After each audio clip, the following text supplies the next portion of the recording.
श्री शिवाय नमस्तुभ्यं भक्तों। जय श्री कृष्णा। स्वागत है आप सबका हमारे YouTube चैनल प्रियंका शास्त्र ज्ञान में। भगवान भोलेनाथ की कृपा हम सब पर सदैव बनी रहे। भक्तों, आज के वीडियो में आप सुनेंगे कान्हा जी की छठी किस दिन मनाई जाएगी, कान्हा की छठी मनाने का क्या महत्व है, छठी वाले दिन कान्हा को कढ़ी चावल का भोग क्यों लगाया जाता है, इसके क्या फायदे, यह कैसे शुरू हुई परंपरा, वीडियो में आप सब सुनेंगे। वीडियो में आगे बढ़ने से पहले कमेंट बॉक्स में पूर्ण श्रद्धा भक्ति के साथ हर हर महादेव जय श्री कृष्णा अवश्य लिखें। चैनल पर पहली बार विजिट हुए, पहली बार मेरी बात सुन रहे तो चैनल को सब्सक्राइब करके बेल आइकन अवश्य दबाएं, इससे हमारे वीडियो के नोटिफिकेशन आप तक पहुंचते रहें। सभी भक्तों के कान्हा के छठी के पावन पर्व की हार्दिक शुभकामनाएं। भक्तों, जन्माष्टमी के बाद लड्डू गोपाल की छठी मनाई जाती है। छठी मनाने का भी बहुत ही विशेष महत्व है। इस दिन बाल गोपाल को स्नान कराया जाता है, पंचामृत से स्नान कराकर सुंदर वस्त्र पहनाए जाते, काजल लगाया जाता, कान्हा जी की पूजन स्तुति की जाती।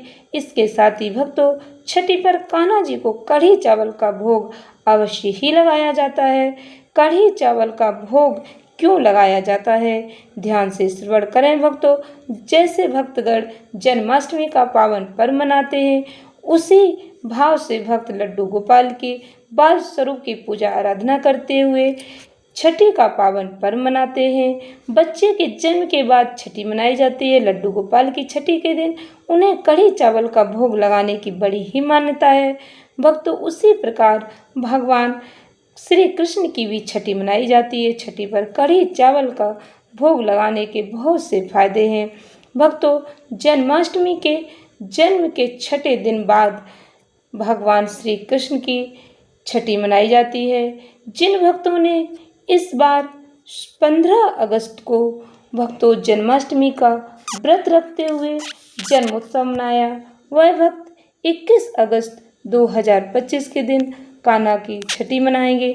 जिन भक्तों ने उदय तिथि को आधार मानते हुए 16 अगस्त 2025 को व्रत रखा, वह 22 अगस्त को कान्हा की छठी मनाएंगे। भक्तों, ऐसी मान्यता है कि लड्डू गोपाल जी को छठी वाले दिन स्नान कराने के बाद नए वस्त्र पहनाए जाते हैं, उनका श्रृंगार किया जाता है, काजल लगाया जाता है, कढ़ी चावल का भोग लगाया जाता है। इसके अलावा माखन, मिश्री, जो भी आपके पास मिठाई और अन्य जो भी सामग्री है, उसे पूर्ण श्रद्धा भक्ति के साथ भगवान को समर्पित करें। इस दिन भगवान को कढ़ी चावल का भोग अवश्य लगाएं। लड्डू गोपाल की छठी पर कढ़ी चावल का भोग लगाने की मान्यता है। कढ़ी भक्तों साफ सफाई से बनानी चाहिए। इसमें लहसुन प्याज का इस्तेमाल नहीं करना चाहिए। दही, हल्के मसाले डालकर बेसन से कढ़ी बनाई जाती है। बेसन सात्विक भोजन की श्रेणी में आता है। भगवान श्री कृष्ण को दही, मक्खन, कढ़ी काफ़ी प्रिय है, ऐसा माना जाता है। सात्विक भोजन से शीतलता मिलती है। भक्तों, बाल स्वरूप लड्डू गोपाल को इसी भोजन का भोग लगाया जाता है। माना जाता है छठी के दिन ही भगवान बच्चे का भाग्य लिखते हैं। हिंदू सनातन धर्म में बच्चे के जन्म के बाद छठी मनाने की परंपरा है। कई देश के कई हिस्सों में छठी मनाई जाती है। इसका मनाने का सबका अपना अपना तरीका अलग हो सकता है, रीति रिवाजों में थोड़ा बदलाव हो सकता है, लेकिन छठी सभी जगह मनाई जाती है। भगवान को भोग लगाने के बाद नवजात बच्चे की मां को इस दिन सभी भोजन का स्वाद कराया जाता है। इसके पीछे ऐसी मान्यता है कि बच्चा बड़ा होकर अधिक से अधिक चीज़ों का सेवन करेगा, वह स्वस्थ रहेगा। भक्तों, पौराणिक मान्यता में ऐसा कहा जाता है, जब भगवान श्री कृष्ण का जन्म हुआ, तब जन्म के छठे दिन माता षष्ठी स्वयं गोकुल पहुंची और नन्हे बाल कृष्ण को अपना आशीर्वाद दिया। तभी से परंपरा चली आ रही कि भगवान की छठी मनाई जाती है। यह पर्व माता छठी की पूजा के साथ भगवान श्री कृष्ण की बाल लीलाओं को स्मरण कराता है।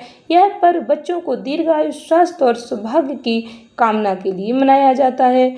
भक्तों, छठी का पावन पर्व मनाने का बहुत ही विशेष महत्व है। हिंदू सनातन धर्म में 16 संस्कार किए जाते हैं। बच्चे के जन्म के छठे दिन छठी मनाई जाती है। भक्तों, ऐसा माना जाता है कहीं कहीं बरही भी मनाई जाती है। छठी मनाने की शुरुआत त्रेता युग में भगवान राम के जन्म से जुड़ी हुई है भक्तों, इसी वजह से बच्चे के जन्म के बाद उसकी शुद्धि करनी आवश्यक होती है।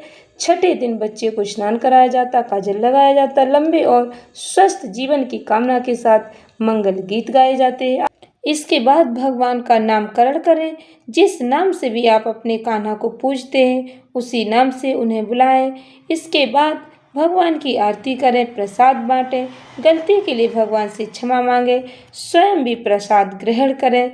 भक्तों, छठी का बहुत ही विशेष महत्व बताया गया है। कहा जाता है कि भगवान श्री कृष्ण के जन्म के बाद माता छठे दिन स्वयं गोकुल में पहुंची थी। षष्ठी माता ने नन्हे बाल कृष्ण को अपना आशीर्वाद दिया। तभी से यह परंपरा चली आ रही कि भगवान की छठी मनाई जाती है। यह पर्व माता छठी की पूजा के साथ साथ भगवान श्री कृष्ण की बाल लीलाओं को भी स्मरण कराता है। यह पर्व बच्चों को दीर्घायु, स्वस्थ और सौभाग्य की कामना के लिए मनाया जाता है। यह पर्व कान्हा के भक्त जन्मोत्सव के बाद इसे भी बहुत ही धूमधाम के साथ मनाते हैं। यह पर्व नवजात शिशुओं को तमाम तरह की आपदाओं से बचाता है। भगवान श्री कृष्ण की छठी से जुड़ी हुई पौराणिक कथा। ऐसा माना जाता है जब भगवान श्री कृष्ण का जन्म हुआ तो उनके मामा कंस को यह आकाशवाणी याद थी कि देवकी की 8वीं संतान उसका वध करेगी। कंस ने श्री कृष्ण के जन्म लेते ही उन्हें मारने का प्रयास किया। जब भगवान श्री कृष्ण मथुरा से गोकुल पहुंच गए तो कंस ने उन्हें गोकुल में भी मारने का प्रयास किया।